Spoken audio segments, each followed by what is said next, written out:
बिस्मिल्लाहिर्रहमानिर्रहीम। अस्सलाम वालेकुम नाज़रीन। फैसलाबाद के इलाके थाना मदीना टाउन की हदूद में मुबैना तौर पर अगवा होने वाली लेडी डॉक्टर कश्यफ कयूम के अगवा का ड्रॉप सीन हो गया है।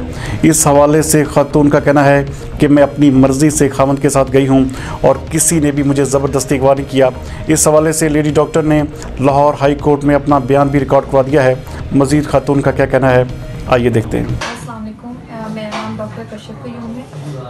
मैंने सारे पुलिस ऑफिसर्स और वाईडीए को बताना था कि मेरा 18 सितंबर 2019 में निकाह हुआ था अपने कज़न के साथ और अब मुझे किसी ने अगवा नहीं किया। मैं अपनी रज़ामंदी से आई हूँ। ये सब जो FIR हुई है ये किसी मिसअंडरस्टैंडिंग की वजह से हुई है।